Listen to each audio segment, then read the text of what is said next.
Subscribe करें और bell दबाएं ताकि कोई खबर रह न जाए।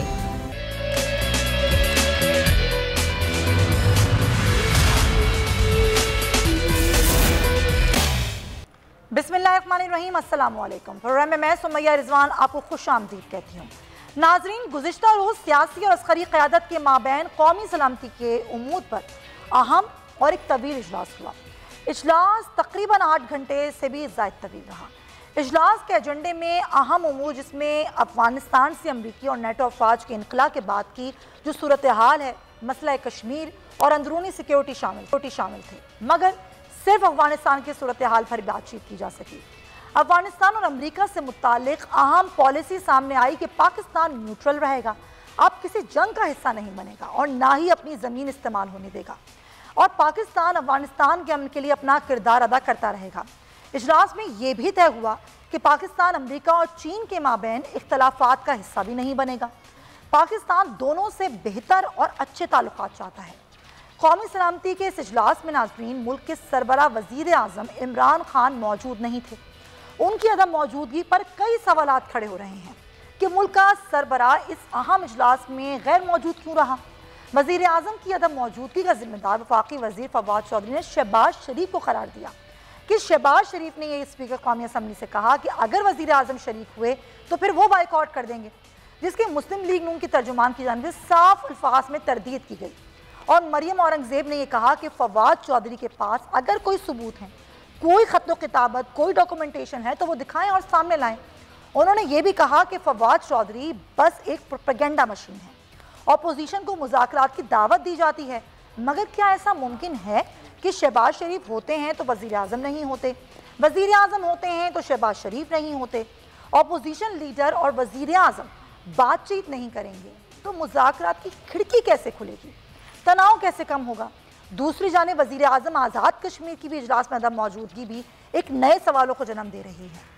इजलास में मकबूजा कश्मीर की जो हालिया सूरत हाल है उस पर भी मुशावरत होनी थी, जो कि ज़ाहिर वक्त की कमी के बायस नहीं हो सकी, वो अगले इजलास तक के लिए मुलतवी की गई।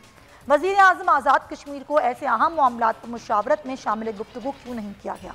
वो मसला कश्मीर में एक अहम पार्टी की हैसियत रखते हैं। कश्मीर पर पॉलिसी और कश्मीर पर गुफ्तगू उनके बगैर, उनको एतमाद में लिए बगैर मुमकिन नहीं। वज़ीर आज़म आज़ाद कश्मीर पर हुकूमती पॉलिसी से नाखुश हैं। उनके कई तहफ़्फ़ुज़ात हैं और कई उनके बयानात में बात सामने भी आती है। हुकूमत के पास यह अहम मौका था, वो उनको शामिल गुफ्तगू करती, उनको एतमाद में लेती। खैर, अब भी नाज़रीन देर नहीं हुई है, क्योंकि कौमी सलामती का जो इजलास है, दूसरा इजलास, वो इससे कबल होना है, जिसमें मसला कश्मीर भी ज़ाहिर है उस पर ही मुशावरत होनी है। लेकिन सवाल ये है कि क्या वज़ीर आज़म आज़ाद कश्मीर कौमी सलामती के आइंदा होने वाले इजलास में शरीक, और क्या आइंदा होने वाले इजलास में वज़ीर आज़म पाकिस्तान इमरान खान साहब भी होंगे?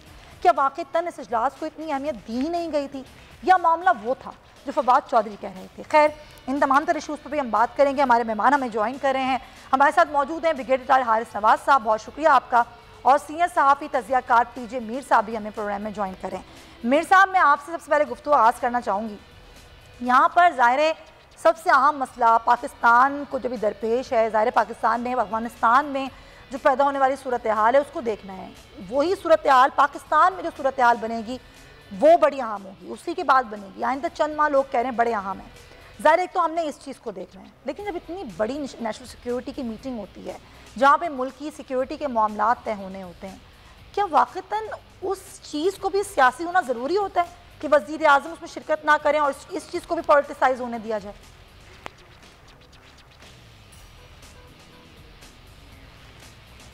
जी मीर साहब। अच्छा, सॉरी, आपने मुझे किया। देखिए सुमैया, एक चीज़ आप नोट करें कि इस वक्त ये इंटरनेशनल पॉलिटिकल गिमिक्री चल रही है ये पूरी दुनिया के अंदर, और पर्टिकुलरली पाकिस्तान को बेस बनाया हुआ है इन्होंने। जैसे आप इस स्टोरी को देखते हैं कि एक अमेरिकन एक एहलकार आता है और वो प्राइम मिनिस्टर से मिलने की कोशिश करता है कि विद द इंटेंशन कि पाकिस्तान उनको एयर बेसेस दे दे। प्राइम मिनिस्टर ना मिलते हैं, एक अपनी स्टेटमेंट देते हैं, अगर बाइडन ने आना है ना तो मेरे से खुद आके बैठे के बात करें। Excellent statement. अब बात आती है, अमरीकी जो होते हैं ये रुकते नहीं हैं, ये पावर स्ट्रक्चर्स और पावर गेम्स में लगे रहते हैं। अब इन्होंने कहा कि पाकिस्तान तो दे नहीं रहा, आपने अफ़गानिस्तान का जिक्र कर दिया। अब अफ़गानिस्तान के अंदर आप देखें कि ये जो तालिबान है ये काबुल की तरफ फिर इन्होंने मार्च करना शुरू कर दिया है, इंसर्जेंसी फिर बढ़ गई है वहाँ। पाकिस्तान एक आप कह लो कि इंटरमीडियरी का एक रोल प्ले कर रहा है और वो करता जाएगा। लेकिन साथ साथ आप देखें कि अब नई जो डेवलपिंग स्टोरी आ रही है, इंडिया ने 6 डिवीज़न अपनी फ़ौज चाइना के उधर बॉर्डर्स पे भेज दी है। 6 डिवीज़न, ये कोई मजाक नहीं है। अब ये 6 डिवीज़न किसके कहने पे भेजी है? अमेरिका के कहने के भेजी है कि वहाँ तुम चाइना को हमारे लिए प्रॉक्सी करो, क्योंकि अमेरिका की बात चाइना के साथ नहीं बन रही है। अब इसके अंदर ये जो बेवकूफ़ लोग बैठे हैं हिंदुस्तान में, इनको पता नहीं है कि अब आपने 2 फ्रंटियर्स खोल दिए। एक आपने चाइना का आप खोल दोगे 6 डिवीज़न के साथ, दूसरा आपका पाकिस्तान के साथ है। तो आप क्या करोगे अगर अल्लाह ना करे कोई कॉन्फ्लिक्ट बढ़ती है? तो इसमें मैं समझता हूँ ये जो एक तो नंबर 1 ये जो आज की आरएसएस हुकूमत है, ये हिंदुस्तान का बेड़ा गर्क करने के पे तुली हुई है और अमेरिका के हाथों में खेल रही है कि उनके प्रॉक्सी ये गेम बॉयज़ बन जाए।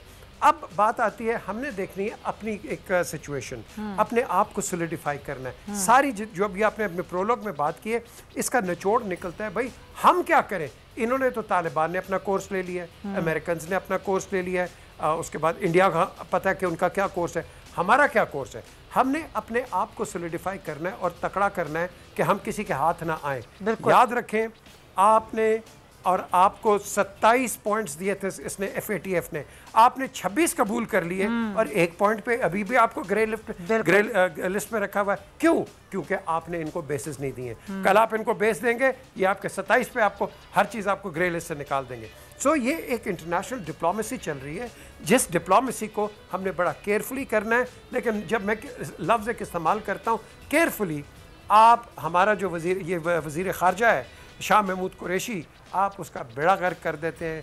किन अल्फाजों से उसकी बेइज्जती गंदा किया, जो कि पाकिस्तान के जाके इंटरनेशनली केस एक लड़ रहा है, वेदर वो PTI का हो, वेदर PPP ये आपने बड़ी अच्छी बात की, ये गलत है यार। फॉरेन मिनिस्टर सब ये गलत है, खास तौर पे असेंबली फ्लोर पे जो है ये होना, इस तरह के बयानात देना जहां पूरी दुनिया तक आपकी बात पहुंचती है, ये बहुत गलत है। आप बिल्कुल सही कह रहे हैं, मैं एग्री करूंगी आपकी इस बात को। खुदा चट्टान साहब भी हमारे साथ हैं उस पार्टी से, उनसे हम इस मौजू पर ज़रूर बात करेंगे। लेकिन पहले ज़रा मैं ज़ाहिर है जो कौमी सलामती का मामला है, पाकिस्तान ने अपनी स्ट्रेटजी क्या रखनी है, और जिस तरह आपने कहा केयरफुल होकर हमने आगे के मामला देखने, क्योंकि जो भी असरअंदाज होंगी चीज़ें ज़ाहिर पाकिस्तान पर असरअंदाज होंगी। अमन को भी कायम रखना है और चीज़ों को भी अपने बेहतर तरीके से लेकर चलना है कि आपका जो स्टेटमेंट है वो बहुत स्ट्रॉन्ग होना चाहिए। हारिस साहब, पाकिस्तान तो कह चुका है कि अब ना वो किसी जंग का हिस्सा बनेगा, ना वो अपनी सरजमीन किसी को इस्तेमाल करने देगा, ना ही वो अड्डे देगा। ये बात क्लियर कर दी गई है। पाकिस्तान ने अपनी स्ट्रेटजी को क्लियर करते हुए आगे के मामलात देखने हैं और सारी चीज़ों पे सबको इंटैक्ट भी रहना है। आगे होने वाले जो भी मामलात होते हैं, ख़ासतौर पे अफ़गानिस्तान में जो भी सूरत हाल होती है, आपको क्या लगता है उसका जो भी असर पाकिस्तान पर होगा, पाकिस्तान ने उसमें अपनी स्ट्रेटजी को तब्दील ना होने देकर और कौन से इक़दाम हैं जो उठाने होंगे आगे आने वाले महीनों में? देखिए समिया, बात यह है कि पाकिस्तान ने first time as a nuclear Islamic और सॉवरेन स्टेट के तौर पर बिहेव करना शुरू किया, और ये बहुत ही आम था। ये एक ही स्ट्रॉन्ग लीडर है जो ये कर सकता था। इसने हमको ये भी बता दिया कि दीज आर द थिंग्स, ये हमारी स्टेट पॉलिसी है और इसके पीछे पूरी कौम खड़ी हुई है। सबसे बात की है, खासतौर पर कल के बाद तो और ज्यादा स्ट्रेंथ मिल गई है पाकिस्तान की हुकूमत को और उसके साथ पाकिस्तान के अवाम को। सेकंड ये कि अमेरिका ने हमने तकरीबन 70-80 हज़ार लोग शहीद करवा लिए। हमने तकरीबन $140 बिलियन का नुकसान का किया। हमारे कितने फौजी शहीद हुए, हमने इकोनॉमिक लॉस कितना किया। अमेरिका ने हमारे लिए कुछ भी नहीं किया, हमने हर दफा देख किया। दे नीड इंडिया भी उन्होंने कॉज ग्रुप तो बना लिए चाइना के खिलाफ। उसमें अब ये देखें कि उसमें ऑस्ट्रेलिया है, जापान है, उसके बाद साथ उसके ये अमेरिका और इंडिया है ये चाइना के खिलाफ। तो ये टॉक्स मूव की पीछे मीर बात करते वो भी ठीक कर रहे थे। ये इशूज हैं, इसलिए मैं ये बात करता हूँ। अभी ये जान के ये इसमें हेस्ट में विड्रॉ कर रहे हैं, दे डोंट नो के इनके जाने से क्या यहाँ प्रॉब्लम होंगी। They need to have a broad based ethnic balance government बनाए जिसमें तमाम रिप्रेजेंटेशन हो, और उसके बाद कुछ वो टेक ओवर करें, गवर्नेंस अच्छी करें। करने के बाद वो फिर उसके बाद जाके अपना काम शुरू करें। अब ये इशू ये कि फिर अगर इस तरह अमेरिकन ये तालिबान आ जाएंगे, पाकिस्तानी में कहेंगे हम एक्सेप्ट नहीं करेंगे, वहाँ बात नहीं करेंगे, तो ये तो बड़ा खतरनाक सिचुएशन। इसका फॉलोअप कितना पाकिस्तान पर होगा ये देखें। सारे के सारे वहाँ से दहशतगर्दी दाइश है, फिर उसके बाद ये वहाँ पर आपकी ये PPP है, उसके बाद आपकी है, ये सारा ग्रुप बना रहे हैं इंडिया और दाइश को कर रहे हैं। ये खतरनाक सिचुएशन है कि मैं बार बार ये कहता हूँ कि इसके लिए सबसे जरूरी है कि किसी हालत में भी जो है इसका हेस ना हो, बड़ी खतरनाक दहशतगर्दी पाकिस्तान में होगी। बल्कि अगर आपको याद है जनरल हमीदों ने बड़ी अच्छी बात की, तो उन्होंने कहा था कि ये 9/11 बहाना, अफगानिस्तान ठिकाना, पाकिस्तान निशाना, तो exact in the checking in that direction. Pakistan को वो डिस्टेबलाइज करना चाहते हैं, वो चाहते हैं बलूचिस्तान में प्रॉब्लम हो इंडिया के थ्रू। उसका ये होगा कि अगर ये प्रॉब्लम होगी तो आपके ख्याल में क्या होगा कि हमारा शीतक में डिले हो जाएगा। ये उनका बहुत बड़ा डिजाइन है। इसलिए मैं बार बार बात करता हूँ कि ये चीजों के अंदर we have to very careful.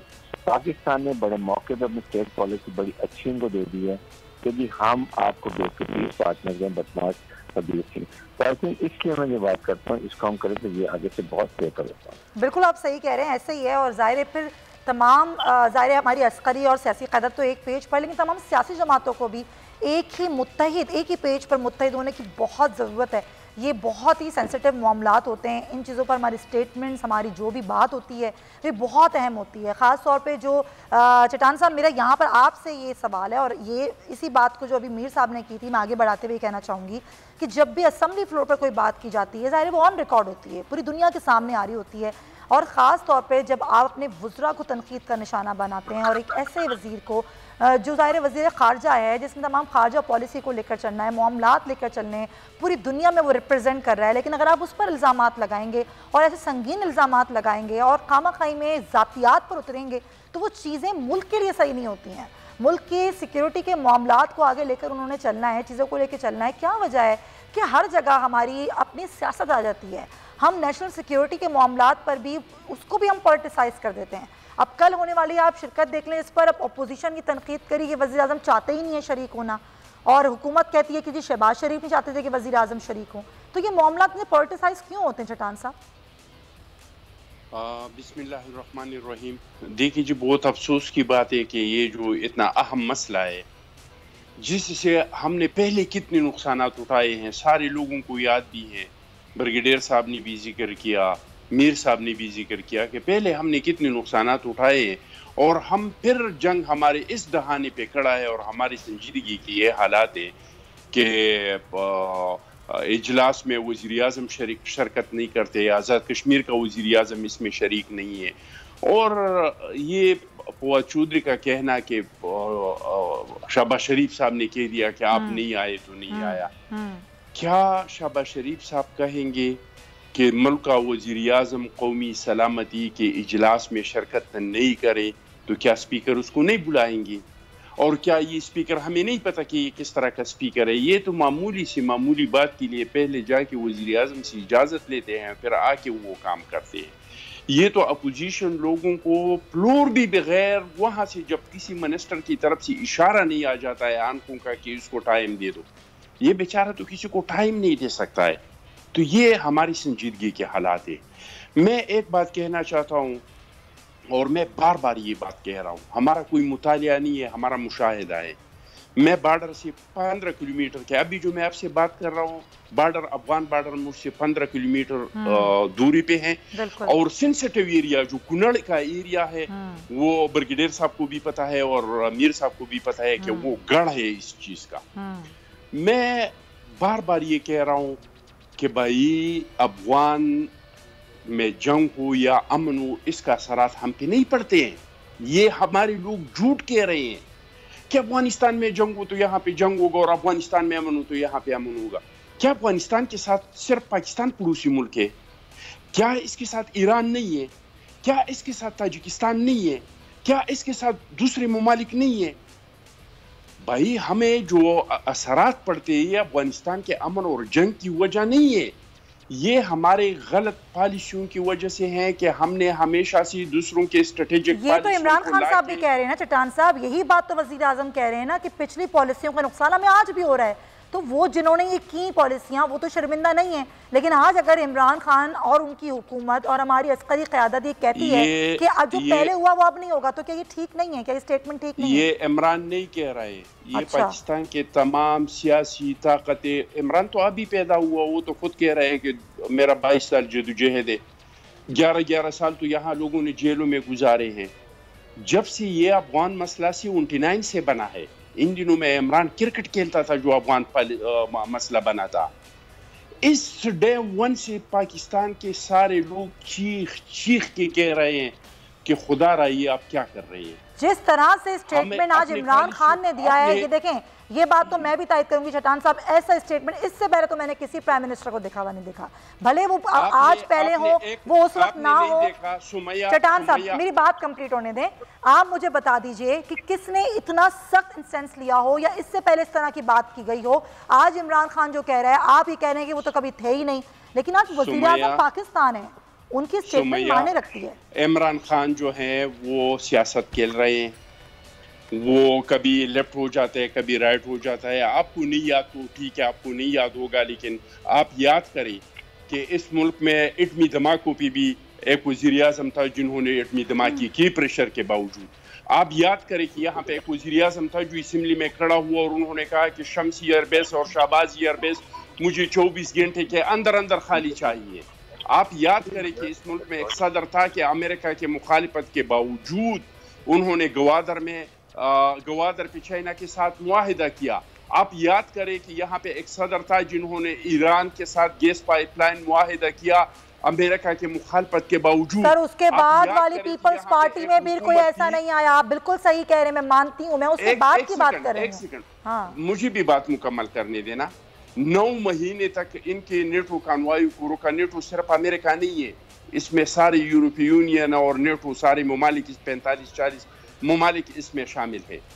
मैं ये कह रहा हूँ कि भाई जब तक हम अपना ये पॉलिसी नहीं छोड़ेंगे कि अफगानिस्तान में इसका हुकूमत होना चाहिए और उसका हुकूमत होना चाहिए, जब तक अफगानिस्तान को हम एक खुद मुख्तियार मुल्क तस्लीम नहीं करेंगे, जब तक हम ये पॉलिसी नहीं बनाएंगे कि अफगानिस्तान अफगानियों का मुल्क है, इनका मर्जी है, जो अफगानियों का मर्जी सर ये तो दे दिया ना स्टेटमेंट, चले पॉइंट टेकन, चले पॉइंट टेकन, ये स्टेटमेंट में दे दिया पाकिस्तान ने तब तक। हाँ। और मुझे एक बात बताए, इमरान को किसने कहा था कि हमें अड्डे दे दीजिए? जो ये बयान दे रहे थे कि मैं अड्डे नहीं दूंगा, मुझे बताइए किसने कहा? उनको अमेरिका ने कहा है कि हमें अड्डे दे दी?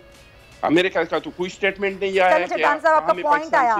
ज़ाहिर पॉलिसी स्टेटमेंट्स होते हैं, वज़ीर आज़म जो बात करते हैं वो बड़ी माने रखती है, और ज़ाहिर बात तो अच्छी है, बात है भी बहुत ही तगड़ी, और इस पे हमें जो है उसको अप्रिशिएट भी करना चाहिए। चले पॉइंट टेकन, पॉलिसी भी आ चुकी है उस पर पाकिस्तान की। मीर साहब मुझे समझ नहीं आता कि हमारे जो भी मामलात होते हैं उस पर हमारा ज़रूरी होता है कि हर चीज़ पर क्रिटिसाइज़ करें, चाहे वो अपोजिशन हो या हुकूमत हो, एक दूसरे को क्रिटिसाइज़ करें। कहीं तो हमारा नज़र आए इत्तेहाद, कहीं तो नज़र आए कि हम मुत्तहिद हैं। ये जो अब आपने सवाल किया है, ये बेसिकली एक्चुअली सवाल ही यही है कि हम कंसिस्टेंट नहीं है अपनी डिबेट के अंदर। अगर एक डिबेट हो रही है या गवर्नमेंट की तरफ से या अपोजिशन की तरफ से, कहीं ना कहीं इंटरवेंशन होती है और बात जो कर रहे होते हैं उस बात की डाइवर्जन हो जाती है, और जो एक्चुअल जो कोर इशू है वो डिस्कस नहीं होता। ये बेसिक क्वेश्चन है कि ये हम एक कंटिन्यूटी पे नहीं जाते, क्योंकि यहाँ प्रोवोकेशन एंड रिएक्शन होता है विद द रिजल्ट कि जो भी कोई पॉइंट अगर गवर्नमेंट भी पेश करना चाहे, अपोजिशन उसमें वो आप इंटरवीन कर जाएगी, वो अपोजिशन को जवाब दे रही है, गवर्नमेंट इंटरवीन कर जाए। हम एक फोकस डिस्कशन पे नहीं है। हम जब तक एक फोकस डिस्कशन पे नहीं होंगे तो आपके असेंबलीज का टाइम, वेदर प्रोविंशियल, नेशनल और द सेनेट, आपका फिर वहाँ टाइम वेस्ट हो जाता है। और फिर उसके बाद 10 डिबेट्स और निकल आती हैं, और उसके बाद अब क्वेश्चन क्या करते हैं, ज़ेर ज़बर मीम शीम के ऊपर हम सवाल करके और उसमें बेमाने एक किस्म की एक डिबेट होती है। मैं समझता हूँ हमें बिल्कुल एक फोकस डिबेट होनी चाहिए और एक दूसरे को सुनने का मादा रखना चाहिए। ये नहीं है कि ऑपोजिशन कोई बात करे गवर्नमेंट ना सुने, गवर्नमेंट बात करे ये ना सुने।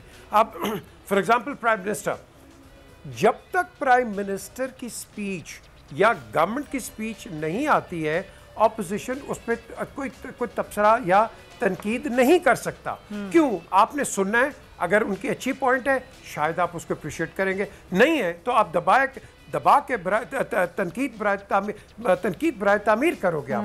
लेकिन हम तनकीद बराए तामीर नहीं करते, तनकीद बराए तनकीद करते हैं, और यही वजह है कि हम डिफोकस हो जाते हैं और जो बहस है और पूरा जो असेंबली का सेशन है वो बिल्कुल वेस्ट हो जाता है। आई थिंक हमें अपने पार्लियामेंट्री नॉर्म्स, पार्लियामेंट्री डिबेट्स और एक हाउस की एक इज्जत करनी चाहिए। हाउस की हमने कोई इज्जत नहीं की है सुमैया, आपने देख लिया गाली गलोच हो गई है, जो कि कभी अनप्रेसिडेंटेड थी, कभी हमने नहीं पूरी दुनिया में जगह साई हुई है हमारी को। क्या मैसेज दे रहे हैं? बच्चा हमारा ये सवाल कर रहा है कि हम कर क्या रहे हैं। वो ऐवान है जो बड़ा मुकद्दस ऐवान है और यहाँ पर ये सारी हरकतें हो रही होती हैं। चलें खैर, इस पर फिर किसी दफ़ा बात करेंगे इस मौजू पर। अभी फ़िलहाल ब्रेक लेते हैं, और बहुत शुक्रिया चट्टान साहब आपका और हारिस नवाज साहब, आप दोनों हज़रात का बहुत शुक्रिया। कुछ और भी इशूज़ हैं उनको डिस्कशन करेंगे इस ब्रेक के बाद।